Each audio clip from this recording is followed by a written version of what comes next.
آج کی اس ایپیسوڈ میں ہم آپ کو بتائیں گے کس طرح گفتار نے سلطان معظم کے خلاف نئی چال چلی۔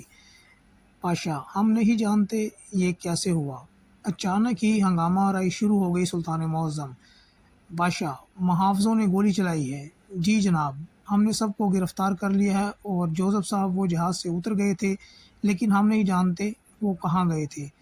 جی، ہم نہیں جانتے وہ کہاں گئے تھے۔ سلطان معظم: پاشا، اتنی دیر میں ہی تحسین پاشا تشریف لے آتے ہیں۔ تحسین پاشا: سلطان معظم، گفتار صاحب اور ان کے ہمراہ جوزف صاحب آپ سے ملنا چاہتے ہیں۔ جوزف صاحب، اگر آپ کی اجازت ہو تو ان کو بلا لوں۔ گفتار صاحب اور جوزف صاحب، ان کا کیا معاملہ ہے؟ جوزف صاحب: ہم بہت شرمندہ ہیں جس طریقے سے آپ کا استقبال ہوا، ہم معذرت خواہ ہیں۔ عوام کے سامنے کچھ مسائل کی وضاحت کرنا بہت مشکل کام ہوتا ہے۔ ہم متجسس ہیں کہ گفتار صاحب، جوزف صاحب آپ کو کیسے جانتے ہیں۔ سلطان معظم: میرا بیٹا اس جہاز میں تھا جب مجھے معلوم ہوا تو میں انہیں فوراً یہاں لے آیا۔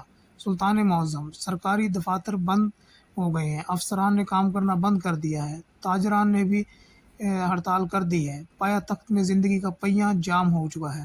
وہ چاہتے ہیں کہ آپ ریلوے کے منصوبے سے دستبردار ہو جائیں۔ ان حالات میں ہم شراکت داری قائم نہیں رکھ سکتے۔ جوزف صاحب: یہ ہڑتالیں، یہ مظاہرے ہمارے تعلقات خراب کرنے کے لیے کیے جا رہے ہیں۔ جی جناب، میں جانتا ہوں ان حالات میں سرمایہ کاری کرنے سے گریز کریں گے جس سے جرمن بینک کو نقصان ہو۔ میں جرمن بینک کے متنازع اعلیٰ کی حیثیت سے دستبردار ہونا چاہتا ہوں۔ جی حضور، میں آپ کے لوگوں کے ساتھ شراکت داری قائم نہیں رکھ سکتا۔